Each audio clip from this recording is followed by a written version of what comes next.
Polio virus definitely ایک بہت بڑا ہمارے لیے چیلنج ہے اور انٹرنیشنل کمیونٹی بھی اس کے بارے میں کنسرنڈ ہے.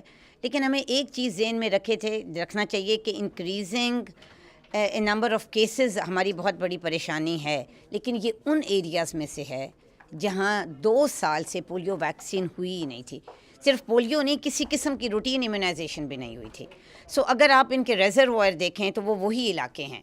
پنجاب سے جو 2 کیسز آئے ہیں وہ ہیں کہ جن کو 8-9 ڈوزز مل گئی ہیں. شیخو پورے والا جو کیس ہے وہ ڈیفینیٹلی ایک ہے. سو ہمارے جو 3 اس وقت ریزروائر ہیں، کوئٹہ بلاک کے بارے میں بھی ہم پریشان ہیں، وہ ان جگہوں سے ہے جہاں بچوں کو ویکسین ہی نہیں ملی. اب نارتھ وزیرستان سے وہ تمام لوگ جو آئے ہیں وہ ہمارے لیے بلیسنگ ان ڈسکائز ہے کہ وہ ہزاروں بچے جن تک ہم پہنچ نہیں سکے تھے وہ آئے ہیں.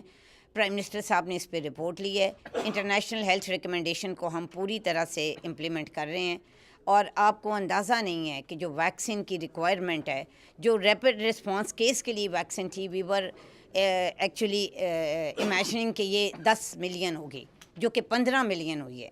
سو ہماری ڈیمانڈ بھی بڑھ رہی ہے، اور ہم امید کرتے ہیں کہ انٹرنیشنل کمیونٹی جو ہے وہ انڈرسٹینڈ کرے.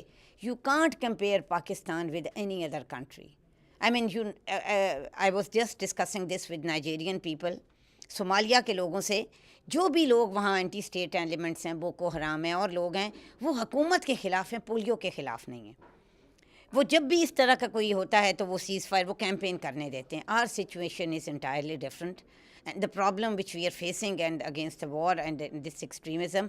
لیکن اللہ کا شکر ہے کہ اب علماء کرام، لوکل لوگ، آرمی ملٹری کوآرڈینیشن بھی بہتر ہو رہی ہے، اور اس دفعہ جو کیمپین ہوئی ہے وہ بہت بہتر ہوئی ہے ایز کمپیئر ٹو پاسٹ. اس میں ایک اور چیز میں واضح کروں، polio is no more a health issue, it is more political and security related issue. یہی وجہ ہے کہ اس وقت ریزروائر وہ ہی ہیں کہ جہاں ایکسیسیبلٹی ایشو ہے. سو مقصد یہ ہے کہ حکومت اس کے نظر میں ہے.